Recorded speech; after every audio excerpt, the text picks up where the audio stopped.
즐거운 추석 연휴 보내고 계십니까? 코로나19 통합 뉴스룸 시작합니다.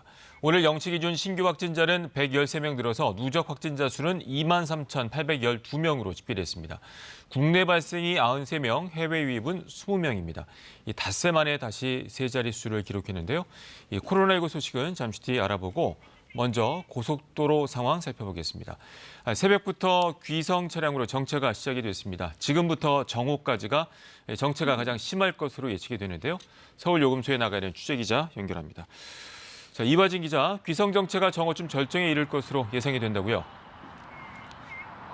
네, 도로공사는 귀성 방향 정체가 오늘 오전 11시에서 12시 무렵 가장 심할 것으로 예상했는데요.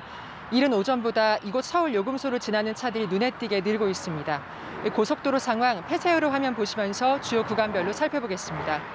먼저 경부 고속도로 대전 부근입니다. 서울 방향과 달리 부산 방향으로는 정체 현상 보이고 있습니다. 다음은 서해안 고속도로 당진 부근입니다. 오른쪽 목포 방향에서 차들이 점차 늘어나는 모습 보실 수 있습니다.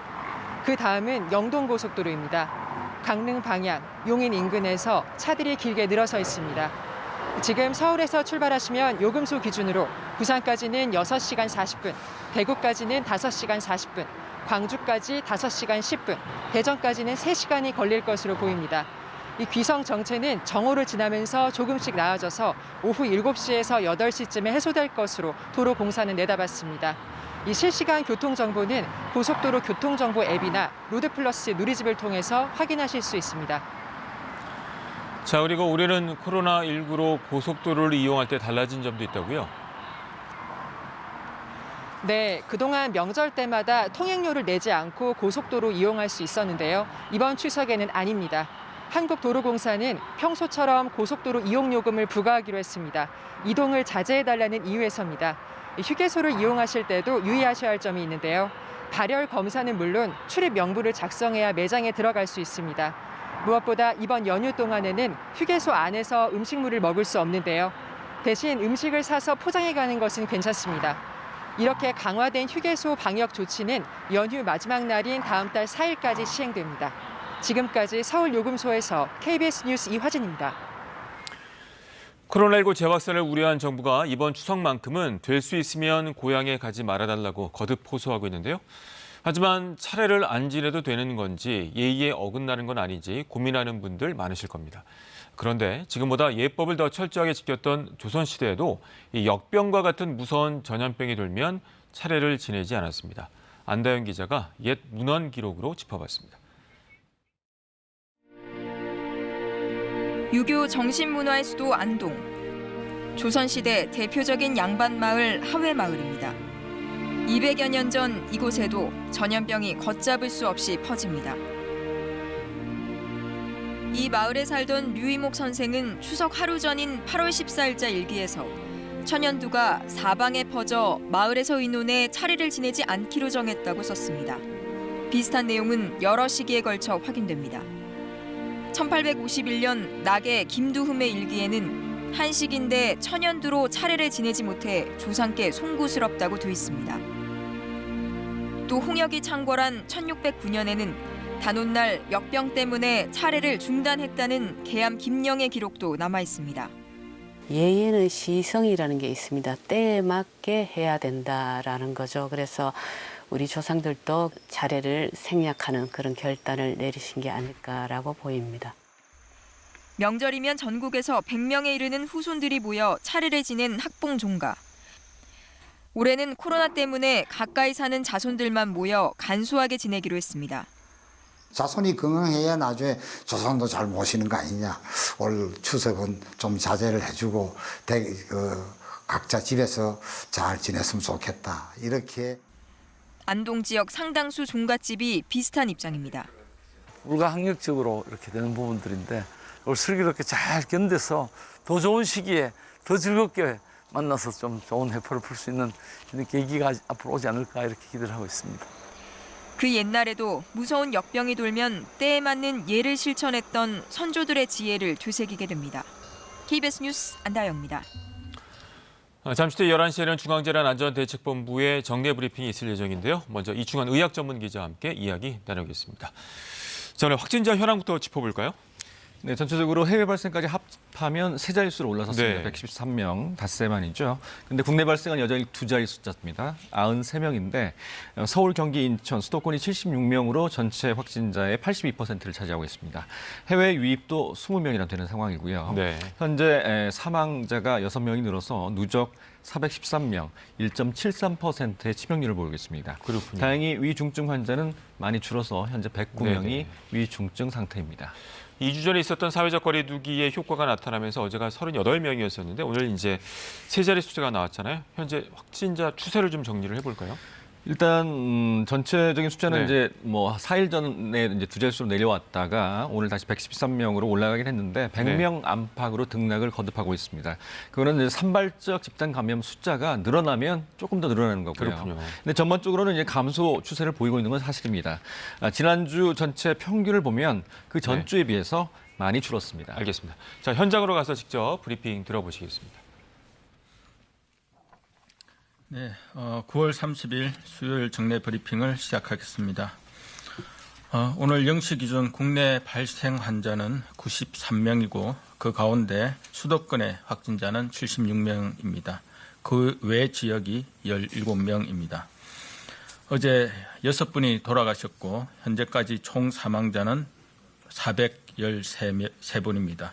고인의 명복을 빌고 유가족분들께는 깊은 위로의 말씀을 드립니다. 오늘은 추석 연휴 첫날입니다. 먼저 이번 명절 귀성을 자제하여 주신 국민들께 깊은 감사의 말씀을 드립니다. 불가피한 사정 등으로 이동을 해야 한다면 가급적 소규모 가족 단위로 자가용을 이용하여 이동하여 주시고 각 이동 동선에 따른 방역 수칙을 철저히 지켜주시기를 바랍니다. 출발 전에 미리 물과 음식을 챙겨 휴게소 방문은 가급적 자제해 주시고 방문하더라도 머무는 시간을 최소화하여 주시기를 부탁드립니다. 대중교통을 이용할 때에도 거리두기와 마스크 착용 등 방역 수칙을 꼭 지켜주시고 기차나 버스 내에서 음식물을 섭취하거나 대화를 나누시는 것을 삼가해 주시기 바랍니다. 차례 등의 제례를 지내실 때에도 참석 인원은 최소화하여 주고 거리두기를 지켜주시기 바랍니다. 성묘는 온라인 성묘 서비스를 활용하시고 실내 봉안 시설을 방문하실 때에는 사전 예약제를 이용하시는 한편 혼잡한 시간과 날짜는 피해 주시기 바랍니다. 고향이나 친지 방문 시에 특히 고위험군인 어르신이 계신 가정의 방문은 가급적 삼가해 주십시오. 방문하시더라도 마스크를 꼭 착용하시고 최대한 짧은 시간만 머무시기를 당부드립니다. 다중이용시설의 이용은 최대한 자제해 주시기 바랍니다. 특히 거리두기가 어려운 사람이 많이 모이는 장소는 피해 주시고 마스크 착용이 어렵고 밀접한 접촉이 발생하는 곳은 이용을 자제해 주시길 당부드립니다. 제주, 강원 등의 여행지에는 전국에 많은 인파가 동시에 몰리는 것으로 예상을 하고 있습니다. 이들 여행지에는 식당, 카페 등 혼잡한 다중이용시설 이용은 특히 유의해 주시기 바랍니다. 또한 거리두기와 마스크 착용을 꼭 지켜주시기 바랍니다. 안전한 연휴 기간을 위해 특히 음주운전 단속을 강화할 예정임을 알려드리며 유흥시설 이용뿐 아니라 과도한 음주는 삼가해 주십시오. 정부는 추석 연휴 기간 코로나19 검사와 치료뿐 아니라 일반 환자에 대한 진료 공백이 발생하지 않도록 선별진료소와 응급의료기관을 차질 없이 운영합니다. 먼저 513개소의 응급의료기관은 평소와 다름없이 24시간 진료 체계를 유지합니다. 이와 함께 중앙과 각 지자체에서는 연휴 기간 응급진료 상황실을 운영하며 응급의료 서비스에 차질이 없도록 만전을 기하겠습니다. 또한 오늘부터 연휴 기간 동안 문을 여는 병원과 약국, 선별진료소에 대한 정보를 상세히 안내를 합니다. 해당 정보는 응급의료 포털이나 보건복지부 홈페이지, 응급의료 정보 제공 앱을 통해서 확인하실 수가 있습니다. 특히 네이버나 다음 등 인터넷 포털에서 명절 병원을 검색하시면 응급의료 포탈이 제일 상단에 나타나며 해당 사이트를 방문하여 관련 정보를 확인하실 수 있습니다. 이 외에도 유선으로 129 보건복지상담센터, 119 구급상황관리센터, 120 지역 콜센터 등에서도 안내를 받으실 수가 있습니다. 코로나19 진단검사를 위한 선별진료소의 경우 보건소는 최대한 평소와 같이 운영을 하고 지역 민간의료기관과도 긴밀히 협력하여 각 지역에서 진단검사에 공백이 없도록 하겠습니다. 다만 선별진료소에 따라 운영 시간이 다를 수 있어 사전에 반드시 확인을 하시고 방문하시길 당부드립니다. 추석 연휴 기간 중 혈액 수급 상황과 조치 계획에 대해 설명드리겠습니다. 최근 거리두기 강화 조치 등으로 혈액 보유량이 급감하였으나 국민들께서 헌혈에 적극적으로 동참해 주신 덕분에 이번 연휴 기간의 혈액 보유량은 적정 보유량인 5일분 이상을 유지할 것으로 예상을 합니다. 다만 예상치 못한 혈액 보유량 급감에 대비하여 연휴 내내 헌혈의 집을 운영할 예정입니다. 특히 추석 연휴 이후로 연기된 수술 등으로 혈액 보유량이 감소할 우려가 있다는 점에서 국민 여러분들의 지속적인 관심과 헌혈의 참여를 부탁드립니다.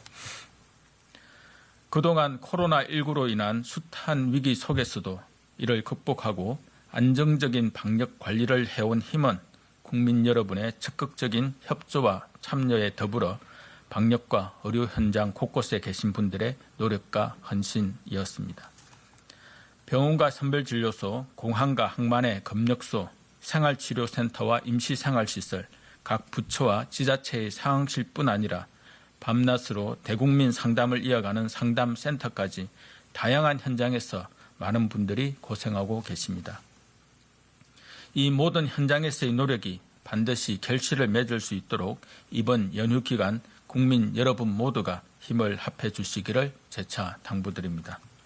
정부도 국민 여러분들께서 따뜻한 명절을 보내고 안전하게 일상으로 복귀할 수 있도록 긴장을 꺼내놓지 않고 최선을 다하겠습니다. 감사합니다. 네, 지금부터 질의응답 네, 중앙재난안전대책본부의 브리핑 들으셨습니다. 이어지는 질의응답은 KBS 유튜브 라이브를 통해 보실 수 있습니다. 다시 이충원 의학전문기자와 함께 브리핑 내용 정리해 보도록 하겠습니다. 자, 방역당국도 이제 추석 연휴 기간이 이제 최대 고비로 판단을 해서 추석 연휴 기간에 좀 국민들께서 지켜줘야 될 여러 가지 내용들을 언급을 했네요. 특히 이동 간의 휴게소 이용이라든가 여러 가지 수칙들이 나왔죠. 일단은 뭐 귀성을 자제해 주신 국민들께 대단히 감사하다는 그런 감사의 표시를 했고요. 일단 그래도 이제 차를 가지고 귀성하신 분들이 이제 종종 있는데 휴게소는 일단 지금은 이용은 가능하지만 그 안에서 취식은 금지되어 있습니다. 다만 포장해서 음식을 가져 나올 수는 있습니다. 그래서 미리 출발을 할 때 집에서 약간의 음식과 또는 물 같은 것들을 충분히 준비해서 귀성을 할 것을 요청을 했습니다. 네. 특히 최근의 추세들을 보면 이제 고령층이나 기저질환자들에 대한 그 위험성이 높아지고 있기 때문에 또 어르신이 계신 그 가정 방문 같은 거 특별히 좀 조심을 해야 될 것 같아요. 지금 격리 치료를 받고 있는 사람은 한 2주 전만 해도 4,000명이 넘었는데 지금 많이 줄어서 1,800명 정도 수준입니다. 근데 이 가운데 60대 이상이 44%를 차지하고 있습니다. 그렇군요. 그럼 코로나 확진 환자의 44%, 최근에 60대 이상이 고령층이고 그만큼 그래서 최근에 사망자가 많이 늘어나고 있는 상황입니다. 지금 뭐 귀경을 하게 되면 또 어르신들이 계시는 그런 집이 있는데 일단은 차례를 지내는 거는 최대한 간소화해서 좀 적은 숫자가 모여서 차례를 지내고 아니면 또 같이 식사를 하시더라도 좀 멀리 떨어져서 어르신들은 따로 드시는 방향으로 하시는 게 좋을 것 같습니다. 알겠습니다. 자, 그리고 연휴가 길다 보니까 뭐 제주 지역이나 특히 특정을 해야 돼 강원도 같은 경우는 이제 여행지에 사람들이 많이 모이게 되고요. 음주운전 문제도 있고 이것과 관련해서 방역당이 또 당부를 했죠. 제주도는 30만 인파가 몰릴 것으로 예상이 되는 상황이라서 제주지사가 이제 혹시 열이 나는데 약을 복용하고 오는 분들에 대해서 경고를 또 하기도 했죠. 그런 일이 있어서는 안 되겠습니다. 지금 너무 답답하다 보니까 이제 축항스라고 해서 추석 연휴 5일 동안에 조금 바람을 쐬러 가시는 분들이 있는데 특히 또 강원 지역, 강릉이나 이쪽에 또 인파가 많이 몰릴 것 같습니다. 그렇다면 카페나 또는 식당을 어떤 이용하실 수 있죠. 음식점, 식당 등의 일시에 많은 사람들이 몰릴 수 있는데 지금 네. 다 QR코드를 찍고 다 적게 돼 있거든요. 네. 또 거리 두기를 하고 음식을 드시지 않을 때는 마스크를 착용하게 돼 있으니까 네. 반드시 이것들을 잘 지키고 또 이왕이면 사람이 좀 덜 밀리는 시간에 서로 이용하는 게 좋을 것 같습니다. 그렇군요. 어느 곳을 가든지 간에 이제 거리 두기와 마스크 착용, 기본 수칙들이 아주 중요할 것 같습니다. 특히 보통 연휴 기간 되면 휴일 같은 경우에 이제 응급 의료기관에 대한 관심이 높아지고 있는데 특히 올해 추석 연휴 같은 경우는 코로나19 상황이 엄중하기 때문에 이 선별진료소나 응급 의료기관 관련돼서 또 어떻게 운영하겠다 이런 망침들이 나왔네요. 네, 추석 연휴 기간에 응급실은 계속적으로 네. 운영을 했었습니다. 응급실은 당연히 24시간 운영이 돼야 되는 거고요. 이번에도 5일이나 되는 연휴 기간이기 때문에 514개소의 응급실은 24시간 운영이 됩니다. 네. 다만 선별진료소도 평소와 다름없이 운영을 할 예정인데 그렇군요. 일단 민간 의료기관은 선별진료소의 그 시간이 좀 줄어들 것 같습니다. 네. 다만 보건소에 보건소. 있는 선별진료소는 평소와 같이 운영을 한다고 하니까 네. 증상이 있으신 분들, 검사가 필요하신 분들은 미리 전화를 해서 그 시간을 좀 알아보고 검사를 받으시는 게 좋을 것 같습니다. 알겠습니다. 자, 응급의료 포털이나 또 보건복지부 홈페이지를 이용하셔서 정보를 얻으시면 좋을 것 같고요. 오늘 이제 확진자가 그 100명대로 올라가지 않았습니까? 그 요인 중에 하나가 아까 지적해 주신 것처럼 그 산발적 집단 감염들이 이어지고 있는데 서울의 한 정신과 전문병원에서 오늘 또 집단 감염이 확인이 됐네요. 예, 서울 도봉구의 창동에 있는 정신과 전문병원 다나병원인데요. 네. 여기서는 이제 확진자가 2명이 나왔었는데 네. 그게 이제 입원 환자였습니다. 그래서 추가 검사를 진행한 결과 입원 환자 166명 중에 28명이 더 확진이 돼서 총 입원 환자만 30명이 지금 확진 판정을 받았고요. 다행히 127명은 음성이 나왔는데 11명은 다시 재검사하는 재검을 지금 진행 중입니다. 일단 병원 전체가 동일 집단 격리 조치가 이루어져서 검사가 진행되고 있는 상황입니다. 이만큼 어느 어떤 집단 시설로 확진자 한 명 그러니까 전파가 되게 되면 집단 감염의 위험이 상당히 높기 때문에 앞으로 이렇게 이제 또 위험 시설로 확진자가 들어가게 되면 네. 또 소규모 집단 감염 사태가 계속 나타날 수가 있는 상황입니다. 알겠습니다. 자, 가급적 이제 이동을 줄여주시고 또 만남을 좀 줄이는 게 굉장히 중요할 것 같은데 이 추석 연휴 기간에 이 가족 모임을 통해서 감염이 확산될 위험도가 높다면서요? 일단 가족끼리 감염되는 경우가 가장 많죠. 2차 감염, 3차 워낙 감염에서 밀접하기 때문에 그렇습니다. 같이 네. 식사도 하는 경우도 있고요. 같이 네. 생활하고 있고요. 올 초에 이제 코로나 처음 대구에서 많이 이제 확진자가 나왔을 때 조사를 해봤더니 가족 간 전파의 확률은 11.6%, 가족 간은 11.6%가 감염이 됐습니다. 네. 밖에서는 1.6% 정도 감염됐으니까 그렇군요. 최소 가족 간 감염 위험이 평소보다는 다른 곳보다는 6배 이상 높다고 볼 수가 있는 겁니다. 이번에 이제 또 귀성을 하셔서 또 가족 모임을 갖게 되면 혹시 모르는 전파가 나타날 수 있는데 그만큼 위험이 높다고 볼 수가 있겠죠. 특히 고위험군 어르신들이 계신 분들, 특히 나이가 많이 드신 어르신분들이 계신 곳은 일단 방문을 가급적 자제하시는 게 좋겠고요. 혹시 네. 방문을 하더라도 반드시 마스크를 착용하고 방문을 하시는 게 좋을 것 같습니다. 네, 알겠습니다. 추석 연휴가 고비이기 때문에 말씀 주신 것처럼 가족 모임도 줄이고 또 어르신이 계신 가정에서 특별히 좀 신경을 써야 될 것 같습니다. 오늘 말씀 잘 들었습니다. 네, 행복한 추석 연휴 보내시길 바랍니다. 코로나19 통합 뉴스를 마칩니다. 고맙습니다.